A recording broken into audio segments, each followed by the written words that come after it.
ఫిబ్రవరి 8. నా పక్షంన నుండనివాడు నాకు విరోధి, నాతో కలిసి సమకూర్చనివాడు చెదరగొట్టువాడు. మత్తయి 12:30. ప్రభువైన యేసుక్రీస్తు ఈ మాటలు పరిసయ్యుల గురించి చెప్పాడు. వారు అప్పుడే ఒక క్షమించలేని పాపం చేశారు. పరిశుద్ధాత్మ శక్తితో చేసిన అద్భుతాలను బయల్జెబూలుకి, దయ్యాల రాజుకి ఆపాదించారు. వారు ఆయనను ఇశ్రాయేలుకి మెస్సియాగా మరియు లోక రక్షకుడిగా అంగీకరించారని ఇప్పుడు స్పష్టమైంది. వారు క్రీస్తు కోసం నిర్ణయాత్మకంగా నిలబడలేదు కాబట్టి వారు ఆయనకు వ్యతిరేకంగా ఉన్నారు. వారు ఆయన పక్షంగా సేవ చేయలేదు కాబట్టి వారు ఆయనకు వ్యతిరేకంగా పనిచేశారు. క్రీస్తు వ్యక్తిత్వం మరియు పని విషయానికి వస్తే తటస్థత ఉండదు. గోడ మీద పిల్లిలా కూర్చోవడానికి అవకాశం లేదు.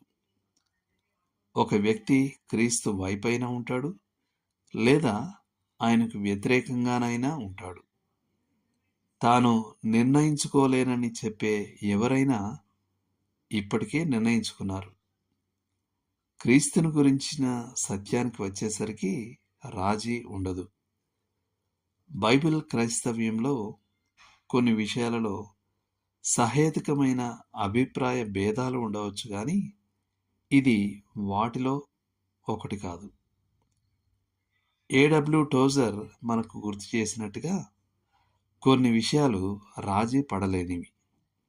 అవేంటంటే, మనం ప్రభు అయిన యేసు యొక్క సంపూర్ణ దైవత్వం, ఆయన పరిశుద్ధమైన జననం, ఆయన సంపూర్ణ మానవత్వం, ఆయన పాపరహిత స్వభావం, పాపులకు బదులుగా ఆయన పొందిన మరణం, ఆయన శారీరకమైన పునరుత్థానం, దేవుని యొక్క కుడివైపున కూర్చోవడానికి ఆయన ఆరోహణం మరియు ఆయన రాకడ.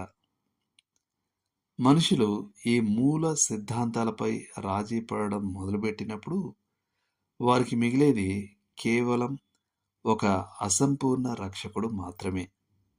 అతను నిజమైన రక్షకుడు కాడు. ఓ కవి ఇలా రాశాడు: క్రీస్తు గురించి మీ అభిప్రాయం ఏమిటో అదే నీ స్థితిని, నీ పద్ధతిని పరీక్షించే పరీక్ష. ఆయన్ను సరిగా నీవు గ్రహించని పక్షంలో ఇతర విషయాల్లో నీవు సరిగా ఉండలేవు. నీ దృష్టిలో యేసు ఎలాగైతే కనిపిస్తాడో అలానే దేవుడు నీ పట్ల ఆలోచిస్తాడు. దేవుడు మిమ్మల్ని దీవించునుగాక. ఆమేన్.